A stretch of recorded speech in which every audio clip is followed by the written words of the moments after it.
How's it going, guys? Nathan made the DIY Garage, and today we're going to take a look at an E53X5. This E53X5 is having some squeaking problems, so without any further ado, let's go take a look and see what we can figure out. Okay, so this E53, this is my mom's daily driver. So she came over here, said, hey, this thing's making noise when I back up in the morning, when I turn the wheel. She said squeaking. It's more of a creaking noise, and started it up as soon as I turned the wheel. I knew what it was. So let's go ahead and try to duplicate the noise real quick, and we'll see. All right, so she said when she backs up, she turns the wheel. Do you hear that or not? Rocking it back and forth. So let's go ahead and turn the wheel, slide underneath of it, and let's take a look what's going on. Okay, so we're in the driver front, which sounds like where the noise is coming from, and we're gonna look at this tie rod. We have the inner, and it screws into the outer right here. I'm gonna grab a hold of that tie rod. If you could even see it, my glove's kind of messing everything up in it. And lock the focus. Get underneath here, we're gonna turn. Try to turn. We can feel a little clicking, a little play in that. Back and forth, nothing. More than likely the noise is coming from the tie rod. The other concern is that these ball joints, both this ball joint and this one right here, both have to twist when you turn the wheel. So basically have the thrust arm, which is right here, which is the main arm that goes up to the thrust arm bushing. We're gonna look at thrust arm bushing. Thrust arm bushing is getting a little bit cracked right there. It don't look too bad. It's looking a little bit on the rough side, but you can tell these control arms been on for a while. They look old. And this other one, which I call basically is a camber, like a lower camber arm, it has grease and rust and all kinds of nastiness on it. Got a big chunk of paint flaking off back here. Everything else seems to look pretty good. Now there's a small possibility it could be something with the strut bearing. Usually on X5s, those don't ever go out. So we're 90% sure it is something with the outer control arm, or not outer control arm, outer tie rod. Now we know from doing these in the past and doing E39s, this is very similar to E39, but a little bit more like a 320, well, like a 5. Different countries have like 525 XI. They have this style control arm, and they have that control arm where the ball joint is not made into it, where E39 it is on the main thrust arm. So what we're gonna do, we're gonna order a kit from eBay. We're gonna order a kit that has the outer and the inner tie rod, because if we don't, if this has a little gap in it, can't tell if it does or not by feeling the back of his gloves on. Usually I have a slot that'll get all corroded, and you can never break the outer tie rod loose from the inner tie rod.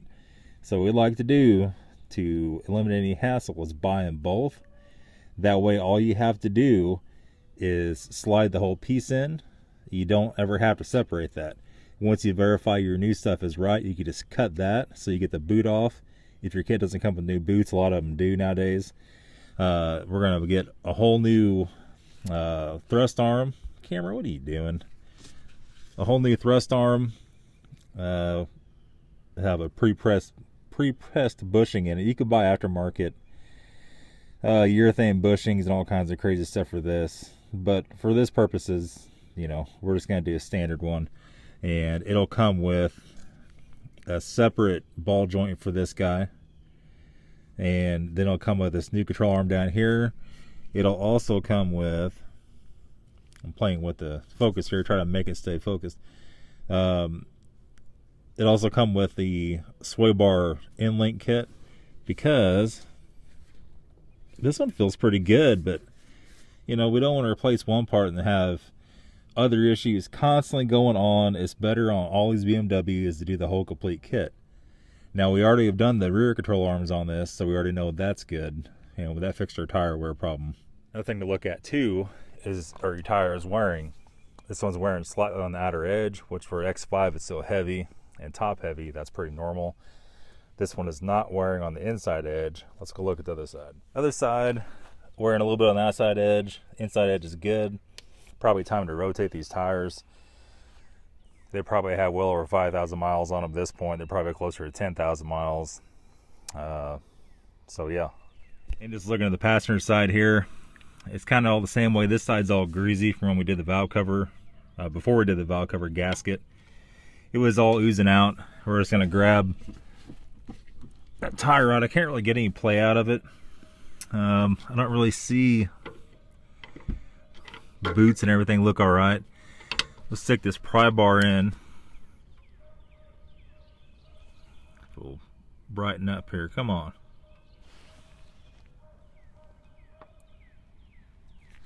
Now, if you can see there or not, stick that pry bar in. The handle's not too long. Up here, push down on it. We don't get to move it out of that. Pin it up against the tie rod. A little bit of play out of that tie rod joint, not bad though. And then we're going to look at our inner bushing right here. Our inner bushing, this side actually it looks pretty good. This actually might be, no, okay, I see. Yeah, it's just factory bushings. I thought it might have been an upgraded one. The slot looks smaller right here, but it's not. And then a lot of times you get up here and just kind of push against it a little bit. That one actually feels pretty decent. Usually they're all floppy. And while you're here, go ahead and grab your CV axle. Shake it back and forth, make sure there's no play. Go inspect all the boots on your axles. Make sure all your boots are good. Anything else you possibly need. We'll go and twist this guy a little bit. I can't really, usually they're all floppy.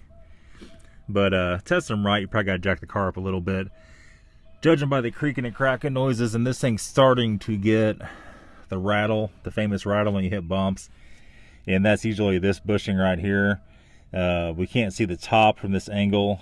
If it's cracked on the top of any of these, when you hit a bump, it'll actually push over and smash this metal surround into the bolt, into the center where it's broken out. It'll make that famous clunky noise. And a lot of guys think on these that's always the struts, but it's really never the struts. That went out with Chevys back in the 90s. I don't know, current Chevys might have that same problem, where the struts would go bad all the time and always have all kinds of issues and they'd rattle when you hit bumps. But that's not the case. So I think one thing we actually might do with this sway bar right here goes back and goes up under. Let me point it out here to you. Goes up under right there, and then it has a bushing where it bolts to the frame that holds that. We might go ahead and try to get those sway bar mount bushings also. And usually at this mileage, this thing has 205, 210,000 miles on it. Usually they're getting pretty tired by then, or even before then. You can see from the driver's side here, the bushings right there I'm talking about. And usually you can look at it and you can see a gap on the bottom or on the top. Can't really see it on this. They're cheap enough, they're easy enough to replace. You might as well go ahead and do them while you're in here.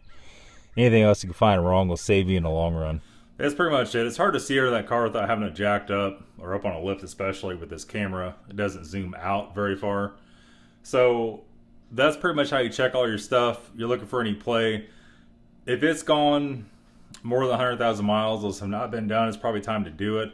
They're not really that expensive. They do take a little bit of know-how to replace all that stuff. I have other videos up of that. If I could find one quickly, I'll put it in the thing at the end of the video at the top, or I think this one had one in each corner.